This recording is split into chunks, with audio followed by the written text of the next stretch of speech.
London, Pope Francis called for a negotiated two-state solution to end the Israeli-Palestinian conflict during his annual Christmas message on Monday.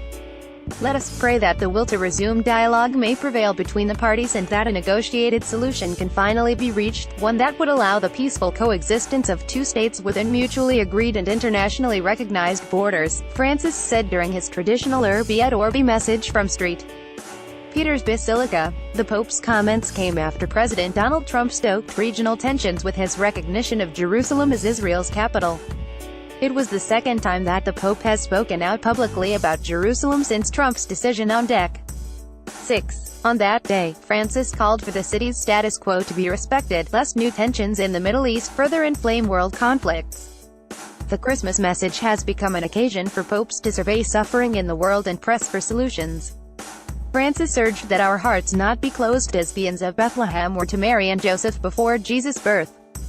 Related Jerusalem violence puts damper on Christmas in Bethlehem. After offering his prayers for peace in the Middle East, the Pope used the rest of his address to pray for children in areas of conflict around the world, noting that the winds of war are blowing in our world and an outdated model of development continues to produce human, societal and environmental decline.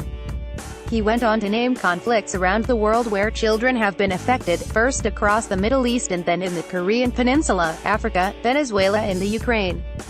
Pope Francis waves during the Urbi et Orbi Christmas Day blessing from the main balcony of St. Peter's Basilica at the Vatican on Monday.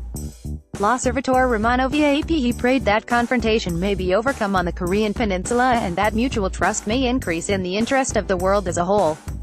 Many of the conflicts he mentioned in Monday's address were also included in his 2016 Christmas message. Before a packed square full of faithful who gathered to hear his remarks, he also talked about his recent visit to Myanmar and Bangladesh, and called on the international community to protect minority groups in the region. On Sunday he said he was praying for the Philippines after one of its islands was devastated by floods and landslides, killing roughly 200 people, and a separate shopping mall fire likely claimed about 36 lives. Earlier in the week he turned his focus closer to home, using a Christmas greeting to dress down Vatican officials, denouncing the cancer of cliques and the way bureaucrats can become corrupted by ambition and vanity.